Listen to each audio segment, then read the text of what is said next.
On today's show, how the Ottawa Senators can improve their roster via trade after the holiday freeze ends. And Sens hockey is back. We got a game preview for the Battle of Ontario tomorrow. This is Brady Tkachuk, and you're listening to the Locked On Senators podcast. Your Locked On Senators, your daily podcast on the Ottawa Senators.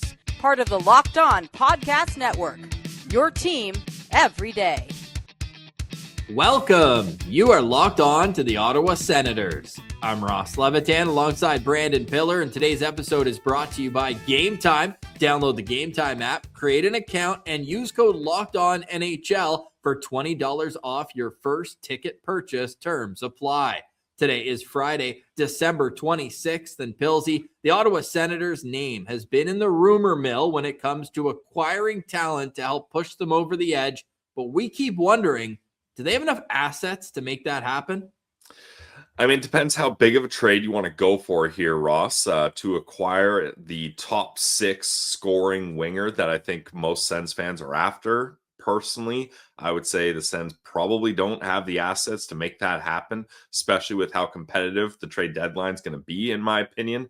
But that doesn't mean they can't acquire other important parts that could improve this team. And I think you look at some of the prospects that they have, you look at some players that they're going to have to move some money out to bring some more impactful players in. That could be a possibility, but I've been saying it all along, Ross. I think the main reason why I don't think the Ottawa Senators should make a big move is because they don't have the value and assets to make it happen competing with other teams' offers. According to our friends over at Cap Wages, the Senators currently sit with $2.9 million in cap space. They also have a couple expiring deals. David Perron's in the last year of a $4 million per season contract. We know Claude Giroux's bonuses kick in, but if the Senators are closer to the cap than the $2 million that he is against the cap before all the bonuses, those can be kicked on to next year's salary cap. So there is a little bit of flexibility there when it comes to the Senators. And then on the back end, Nick Jensen making a shade over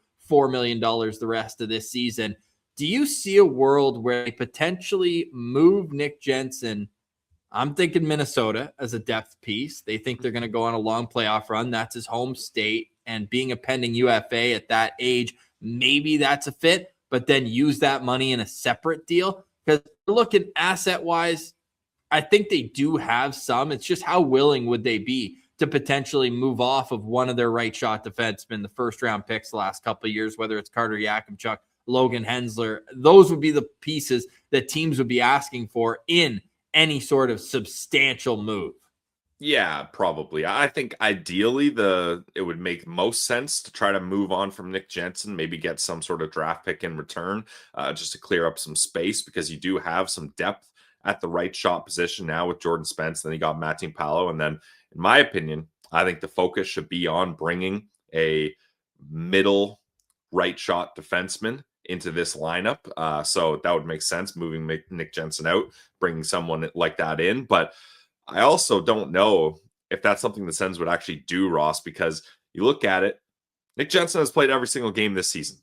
So clearly Travis Green feels like he's an important part of this lineup, because there have been opportunities where it could have been clear to have Nick Jensen sit out a game or two and have someone else be in the lineup, but that just hasn't happened. So it'd be interesting to see if there's a dynamic between head coach Travis Green and general manager Steve Staios, and Green being like, hey, I want to keep this guy around. And Steve Staios maybe honoring that from Green, or if that's just how things have gone so far, if things change, I don't know. But as far as moving money out, I'd certainly think that moving Nick Jensen somehow would be the right move.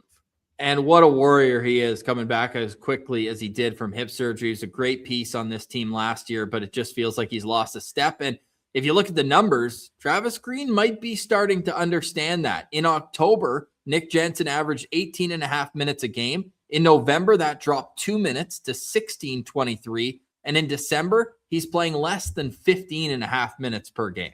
Now, I will note a big reason why probably his minutes in December have gone down too is because his partner, Thomas Chabot, was not there. And that made it easy for Travis Green to not have that two stapled together as the middle D pair, because that's what worked last season. And in his mind, he probably thinks, hey, we got to get Chabot and Jensen together. So Shabby being out is probably a big reason too.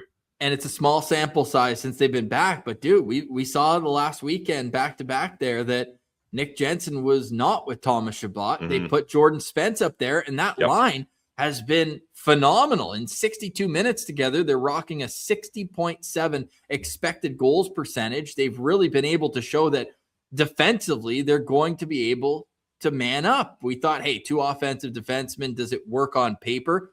Well, they're +4. They've got 6 goals for and 2 against in those 62 minutes of action. So they're showing that that could be a potential pair going forward. We also know that Jordan Spence and Tyler Clevin, who's out of the lineup right now with injury, they've put up some great numbers together at 5-on-5. So I don't think that the Thomas Chabot partner is necessarily going to stop them from looking to improve the right side, because if you can find someone that fits, I think that might be a potential move for Steve Staios. Now, last year, he came out of the clouds with the Fabian Zetterlund trade, a guy nobody really thought was going to get moved, although he was a pending RFA. So it wasn't like, oh man, like how are you going to move that deal? They made the hockey trade, if you will, with Josh Norris and Dylan Cousins. But I kind of get the sense that we're going to see something similar this season, where Steve Staios, who by all accounts, whether you're looking at Bruce Garriock's reporting or others,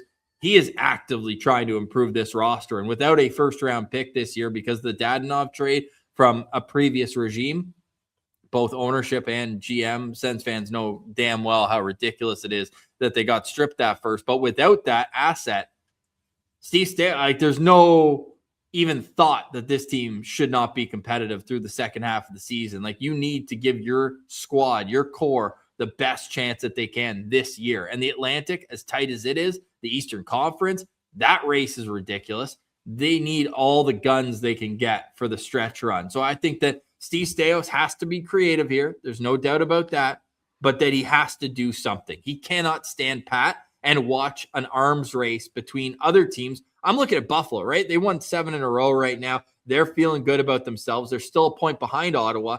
That's a team where they've just replaced their general manager. He's going to want to make a splash. Detroit sitting first in the division right now, haven't made the playoffs in 8 seasons. They're going to want to make a splash. And then the Dogs, who have been there, the Floridas, the Tampas, the Torontos. Florida's in a unique situation where they're going to get key players backing, especially Matthew Tkachuk, where they don't have to give up anything to get those guys, right? So that's them in Tampa. I'm pretty confident in saying they're going to be playoff teams, but the teams that are knocking on the door, I'm very certain are going to be aggressive on the trade market, and they have more assets to give up in those circumstances. So Steve Staios is going to have to match the want and the requirement to make your team better, but with a lot less in his back pocket to give up. And that's where I think, Ross, he's going to have to do a move kind of like Fabian Zetterlund, where he finds guys available that makes more sense for the Sens than the top shiny trade bait board guys that everyone else is going for. And I think that's why those top guys that everybody's after, I think you need to just be like, it's like Christmas shopping, window shopping, like, that big shiny toy that every kid's going to get at Christmas. Well, they're going to be sold out. They're going to jack the prices on it. I can't afford that anyways.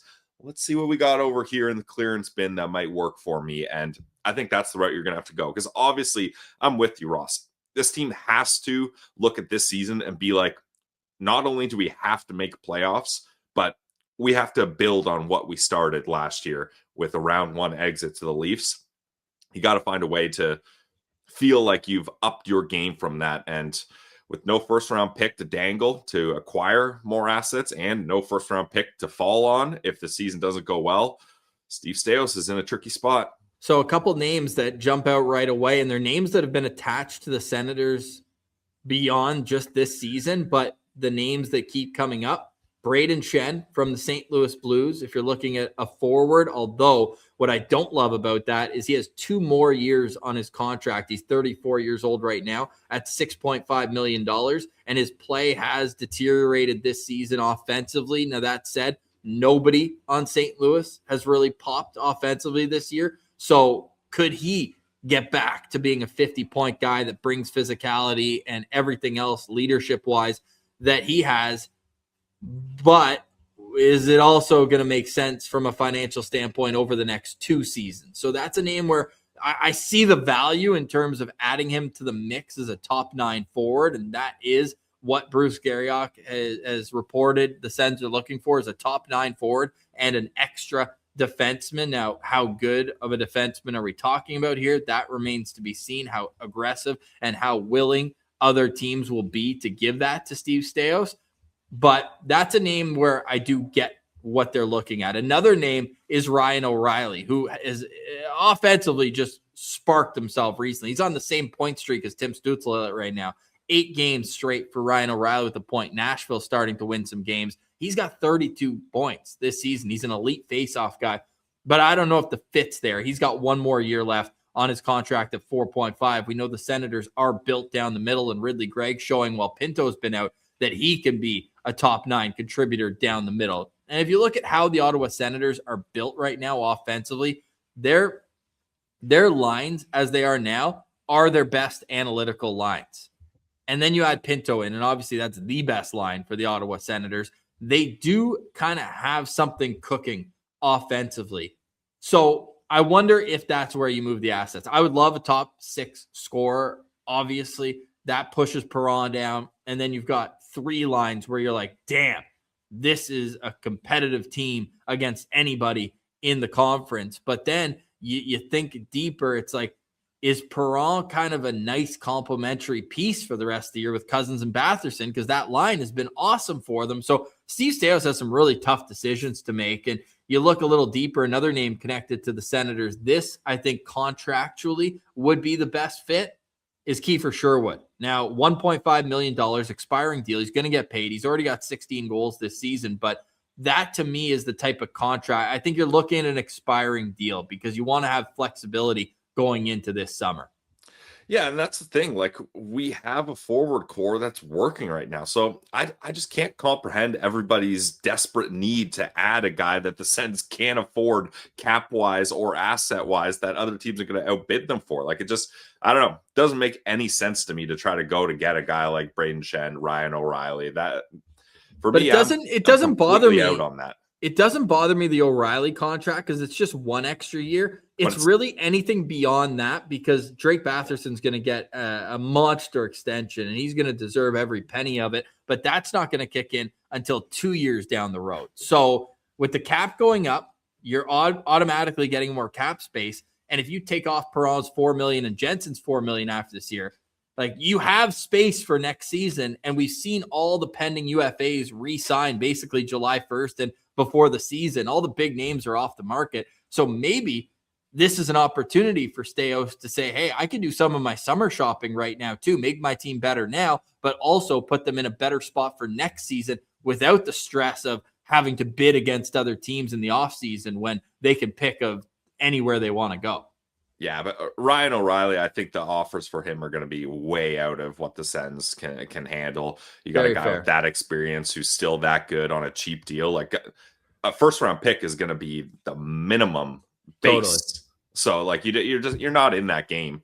And then you got to remember Pinto's contract doubles. So there's less money you're going to have available. That's essentially the one of the Perron or Jensen's, not a math guy, but that's that eaten up right there. So I think, Ross, you're realizing it in real time here. You have all these fun ideas, and then you start being like, wait, how does this actually work? Wait, that might not play. Wait, that's not going to work like that. And that's where I think a lot of Sens fans that are excited, they just think about how awesome it would be to acquire these guys, and they don't go to the next step. Okay, what would it cost to get them? How do we fit them in the cap? Where do they play? And then it just all kind of comes crumbling down. So for me, if you're going to go for a forward, find a cheap rental that you can take a flyer on just to add some depth and to maybe put Perron lower in the lineup if that's what you feel you need to do. You're just not in the game to get those big fish. Because you can really visualize a Sens lineup that can roll 4 with Perron on the fourth line with Greg and Cousins. Like, that is an elite fourth line in the National Hockey League. Yeah, but you don't even need him down there. Like, Eller, Greg, Cousins is a good fourth line. Like, what do you need an elite fourth line for playing 8.5 minutes? Like, that's, I think not a necessity. No, but it would more so boost that second line too. And they've been good. So you got to have that caveat in there too. But let us know in the comments. We're curious what type of addition the Senators can make without their first round pick this year in the mix. Now, they do have 3 third-round picks this year. They don't have their own second, but they do have Buffalo's. They have 6 picks total to choose from, 4 of them in the first 3 rounds. And then in the 2027 draft, they have all their picks available except for their 7th-round pick, which would have minimal trade value anyways. So they used that at the draft last year to move up 3 spots to give you a sense of what kind of value. 3 spots in the 3rd round, may I add. They moved from 96 to 93 to select Blake Vanek, who is a project in and of himself. The Senators do have a lot of project prospects. And on the other side, I'm going to share a couple names that the Senators could dangle that we think might have value if the Senators are looking to make a deal and give up futures, but not necessarily draft picks. You're listening to Locked On Senators, your team every day. Today's episode is brought to you by our friends over at FanDuel. You guys know FanDuel is the online sportsbook of the Locked On Podcast Network, and they love the NFL, and you should too. NFL Sundays move fast, one big play, and suddenly everything feels different. That's what makes live betting with FanDuel so exciting. You're not just watching the game, you're reacting to it in real time. With FanDuel, you can place bets as the action unfolds, every drive, every momentum swing, every highlight moment. They had some awesome games on Christmas, and you can live bet on them. And when the receiver gets hot, the defense tightens up, or momentum flips after a turnover, FanDuel lets you jump into the moment. They got live spreads and money lines that adjust instantly. Player props update as guys heat up. You can bet next touchdown scores, drive results, totals, and more. Keeps you locked into every snap, every drive, every possibility. And you can bet on the World Juniors as well. World Juniors heating up. We're getting started, and the Sens are back in action tomorrow. So if you want to be right in the middle of the action this season, visit FanDuel.com and place your NFL live bets all season long. FanDuel, the game moves fast, and so can you.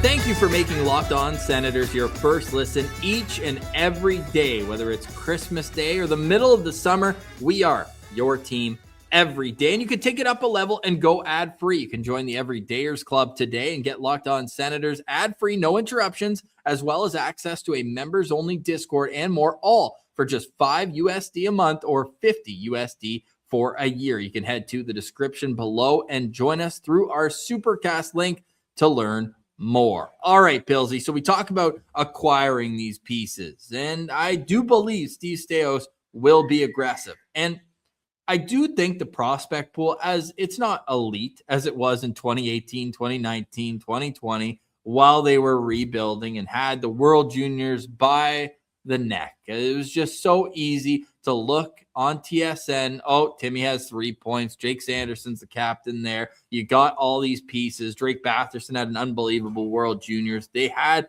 prospects, but now they've got a legit NHL team where they're not going to have that many holes to fill for the next couple of years. And when you look at some of their draft picks that have exceeded their draft positioning, the 2 names that come to mind are from that great 4th round in 2024, Blake Montgomery and Javon Moore. You'd love to keep both, but they're both probably 3 years away from making an impact at the earliest in your NHL lineup.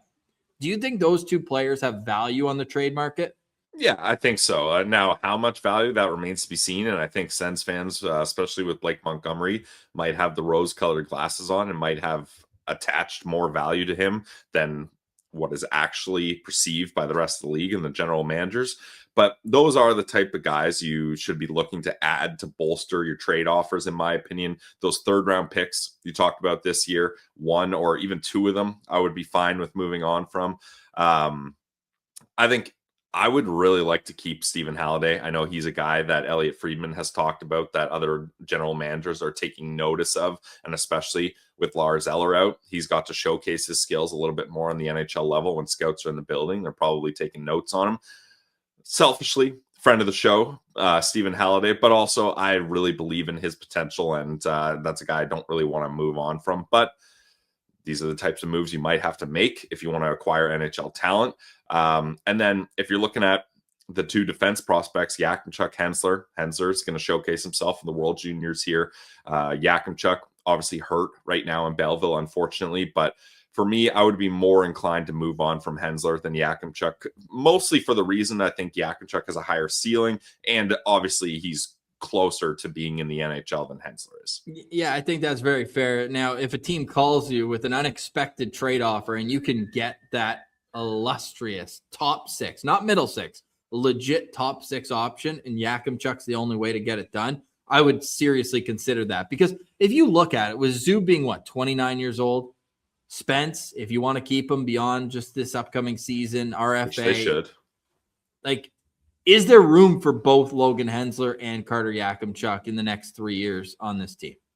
No, and I don't even believe Hensler would be ready in the next 3 years to be in the NHL, to be honest. Right. So it's an interesting discussion to have, because a right shot defenseman is a position of need for almost every team in the NHL. And as an organization, sure, you're trying to get the best players for your team when you're drafting, but you're also trying to have assets to use in trade capital. So that to me could be the wild card in all this. If a team loves Carter Yakimchuk, and there's reason to love him, watching him play, there's also reason to be curious. Like, he's a boom or bust prospect. I truly believe that. And it could blow up in your face, or it could be an extremely good deal looking back at it. For me, he's not an untouchable. Let's put it that way.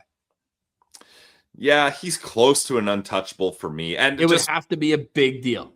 Yeah. And again, I'll emphasize, I don't think the need is in the forward group. So to take away from a right shot defenseman prospect where I think the need is to add to the forward group, for me is counterintuitive. So I'm less inclined to do that. Well, the team as it is right now has depth for sure in most positions, I would say. And yeah, there's some other options. One thing we haven't mentioned is the thought of could you dangle Arthur Kaliev as a guy for another organization, where it's like, if you're a rebuilding team, like, he's still young-ish, 23, 24 years old. Like, he's tied for the league lead in the AHL in scoring. And there is probably a part of Steve Stais saying, like, we need Belleville to be competitive, and he's obviously a key piece down there. But if you can get an NHL talent for him, you have to consider that for sure. So we'll see what Steve Stais has up his sleeve. But the names connected to the Ottawa Senators right now, it seems like, are Braden Shen, Ryan O'Reilly, Kiefer Sherwood, and Brian Rust, a guy who,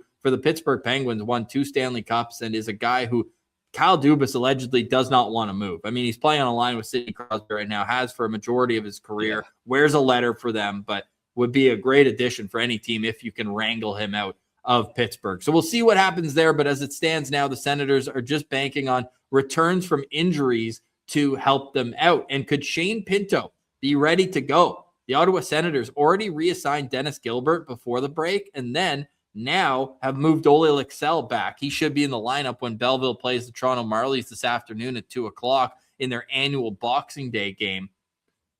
I think Shane Pinto is going to play on Saturday. I really hope so. I would love that. Although it's not as necessary as we had kind of emphasized before, because like you mentioned, Ross, Ridley Gregg has done a really good job in his absence centering that third line. So obviously, if you can get Shane Pinto back, you want him, but it's not as crucial as I kind of thought before. And if it's a thing where, like, hey, he needs a little more time, I wouldn't be totally against giving him a couple more days and then having him come back up against Columbus.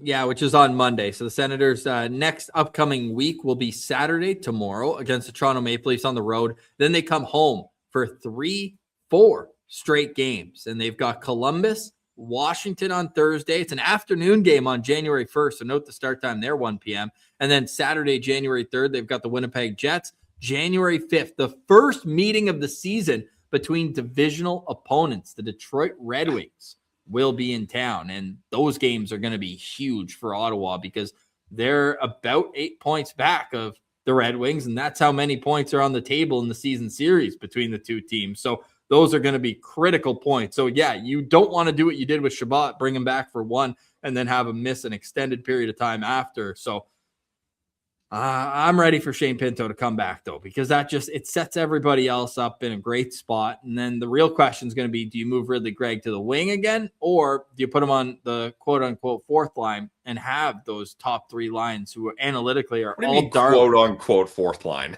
I just think it would be like 100% without argument. 3B. Your fourth line, 3B. No. Oh man, you're willing to call it a fourth line? Okay, I just think that's a line that you could give tougher minutes to, where you're not having a guy play 2 minutes a night. No offense to McGretzky over there, but I just look at this lineup with Shane Pinto healthy and down the middle is such a great strength. With Shane Pinto healthy, I think you roll your three lines more consistently and then sprinkle in that fourth line every now and then. Interesting. I just feel like Ridley Gregg's been playing some of his best hockey as a Senator since Shane Pinto's been out. And I agree with you, but just the way that top nine is, I want to give them as much ice time and spread it around between them. And sorry, boys, down on the fourth line, you're only getting the scraps and the crumbs that trickle down. Yeah, well, we'll see what the Senators have in store tomorrow against the Leafs. There will be no practices before then, just a morning skate on the 27th. It's a 7 o'clock Hockey Night in Canada game. Oh boy, first meeting since the Battle of Ontario last spring. Let's preview that game next. You're listening to Locked On Senators, your team every day.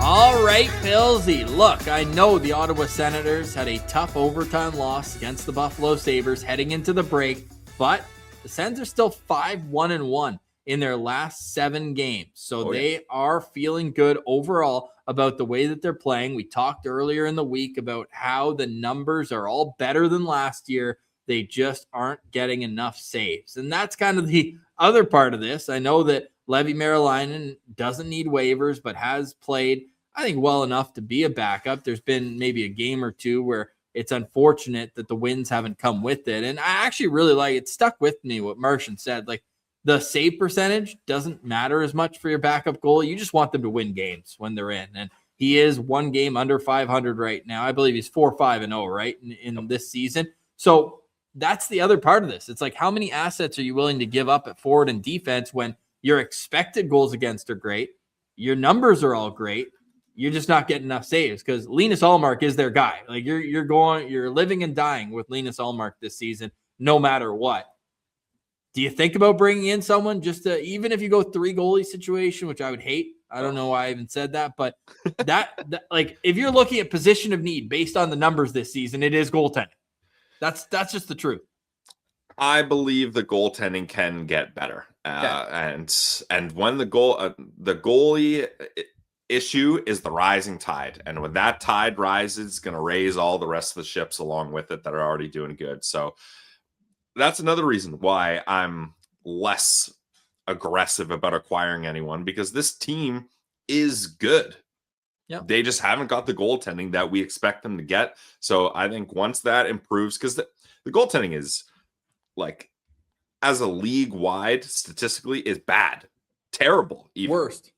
Yeah. So, like, all you have to do is get close to average, and this team could be in a whole different position. So that's why I think everybody that is so gung-ho about trading big assets to acquire big guys, they're not really looking at this team's picture in the right way, in my opinion. Yeah, I'm going to be curious to see how it all shakes out. But for tomorrow's game against the Toronto Maple Leafs, the Senators are hoping to have a healthy lineup. And if they do, Tyler Cleveney thinks slots in on that third pair, and Shane Pinto right back with Amadio and Giroux. But those are unconfirmed.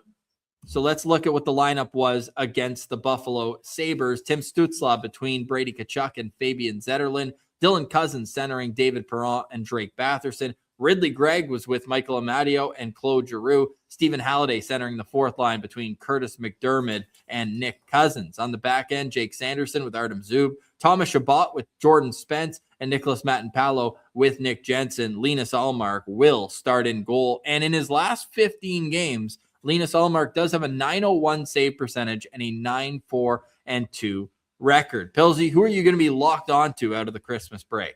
I'm going to be locked on to Jake Sanderson, the hero of the Battle of Ontario for the Ottawa Senators. I'll never forget that overtime goal where he comes from the bench. The puck is literally on the blue line. He stops it from going out and fires it into the net, and the CTC went nuts. So first time up against the Leafs since that playoff series, and Jake Sanderson is back to the Jake Sanderson we know and love. Now, I don't want him to play over 25 minutes, but I do want to see him out there, so I'm going to be locked on to number 85.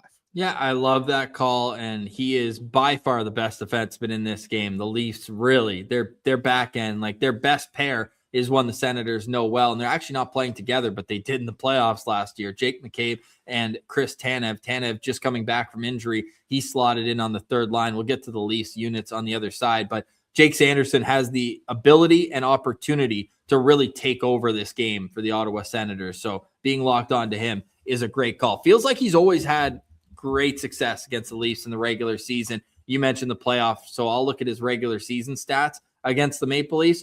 He's got 5 points and a +8 rating in 10 games so far against the Leafs in his career. So great locked on player there. I'll have to go with Tim Stützle. We're not going to try to reinvent the wheel on this one. He's coming in on an 8-game point streak where he has just been lights out for the Senators. He's on pace for a 40-goal season. He's got goals in 3 straight games, and to me has been the most critical piece for the Senators' 5-1-1 streak right now. Like, if you go into it even more, like, yeah, 8-game point streak, that's great. How about averaging almost 2 points per game during that? 7 goals, 8 assists, 15 points, and he's been doing it both at even strength and on the power play. 7 of his 15 points have come. Ross. Yeah, got the shorty goal for sure, and he's shooting the puck. He's got 25 shots on goal in his last 8 games. So I'll be locked on to Tim Stützle here. Senators' best players need to be just that against the Toronto Maple Leafs. The Senators, they come in, their power play has been clicking. That's been a really nice rebound after they had that awful stretch on the power play. I don't even want to look at what the numbers were for there. So I'll just look at the month of December. And credit to me, I'm not cherry picking. I'm going all of December. They went 0-2 in their first game against the Montreal Canadiens. They're 14 for their last 41 with the man advantage. And when you contrast that to the Toronto Maple Leafs, who have the worst power play in the National Hockey League, which I had to do a triple look at that. I was like, what? Yeah. They haven't scored a power play goal in their last 4 games. They have 1 power play goal in their last 5, which is 16 opportunities. Hey, why don't we do December for both? There we go. They're 2 for 29 on the power play. And how about that, though? Not only the power play goals, Pilsy, the Senators have had 41 power plays to Toronto's 29 in the month of December. So they're not even doing enough to draw penalties, let alone score on. Yeah, the Sens are one of the top teams in drawing penalties. And have been for the last number of years. Shout out Timmy. They're always up there. Yeah. When I was looking for today's team stats, I was looking for the Leafs and I was like, oh, not in the top 5 power play. Man, they missed Mitch Marner. Wait, not in the top 10. Whoa, not even top half, not top 20. And then I was like, wait, I got to scroll back up. I must have missed them. Their power play has to be up there. All the way down at 32nd in the league for the whole season at 13% on the power play. Just crazy. Like, nobody even has 10 power play points for the Leafs. William Nylander leads the Leafs in power play points with 7. They've also only won 2 of their last 7 games. Bills, they have a -10 goal differential in their last 7 games, and their 2 wins came against the 2 coldest teams in the National Hockey League, the Chicago Blackhawks and the Pittsburgh Penguins. Both of those wins, though, were on home ice, which is where the Senators will be finding themselves on Saturday night on the road for Ottawa. And for Toronto, this is going to be a really important game because they've got a stretch here coming up. They play in Toronto against Ottawa tomorrow, and then it's a weekend back-to-back for them where they're in Detroit on Sunday. So it's going to be curious to see which game they give Joseph Woll, who's been very good in goal. His numbers are stellar. He missed the start of this season due to personal reasons, but he's been solid. He's had his guy. He's got a .920 save percentage in 11 games. .920 save percentage, and he's only 6-4-1 with his record. So we'll see if they go with him or Dennis Hildeby, as Anthony Stolar is still working his way back from injury. Hildeby's been good too, Ross. He hasn't been getting the wins, but in 9 starts, he's got a .296 and a .911 save percentage. So he's no easy target either. Yeah, only 2 wins though. So hopefully Ottawa gets Hildeby. I wouldn't be mad about that one bit. So speaking of the Toronto Maple Leafs, let's look at what their lines are expected to be. And obviously this is coming off the Christmas break, so we'll see if anything changes at the morning skate. You can follow us on Twitter at Sens Central for the latest on that. It's Austin Matthews at center between Bobby McMahon and Max Domi, followed by John Tavares between Matthias Michelli and William Nylander. The third line, Nicolas Waugh between Matthew Nyes and Nick Robertson. And the fourth line, Scott Lawton between Dakota Joshua and Steven Lorenz. On the back end, Morgan Riley with Philip Myers, Jake McCabe with Troy Stetcher, and Oliver Ekman-Larsson with Chris Tanev. We already talked about the goalies there. So who are you looking out for on this Maple Leafs team? I'm going to be looking out for number 23, Matthew Nyes, all the way on that third line. And I was kind of surprised that a guy that the Leafs have put so much into, they obviously gave him that big contract extension, that guys like Bobby McMahon and Matthias Michelli are ahead of him. But he's been ice cold lately, Ross. In the last 9 games, only 2 assists, but he's a big body. He was someone when the Sens were up against them up in the playoffs. He was someone that really caused problems for them, I thought. And he's a really good player. So for him to be on that third line is interesting to me. And I'm going to be looking out for him because it's going to be interesting how the Leafs decide to match up against the Sens too. And I wouldn't mind if Brady Tkachuk got some of the assignments up against him.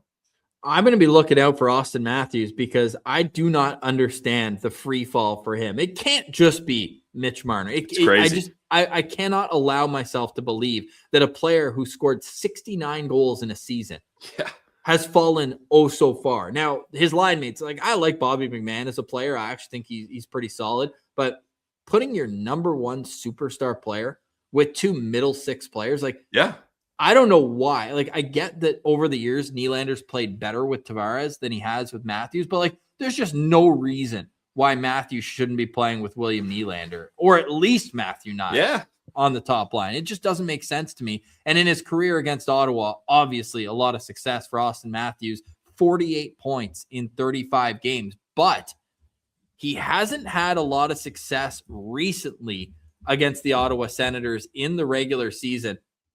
In his last 10 regular season games, I'm actually going to count the playoffs. Let's count the playoffs here too. In his last 10 games, Austin Matthews has 4 goals against the Ottawa Senators. And he still has his assists. He's still getting his cookies, a lot of them on the power play. But I just look at his game as something that Ottawa can almost take advantage of. And that feels wild to say. He's been snapping him back in the faceoff circle, but he only has 1 point in his, 1 goal, 1 assist. They both came in the Chicago game in his last 5. He's been pointless in his last 4. He is just not, he's a shell of himself. And if you look at the analytics, I saw an article about this where his speed has just diminished. And we know that Ottawa's strength down the middle is their speed. All 3.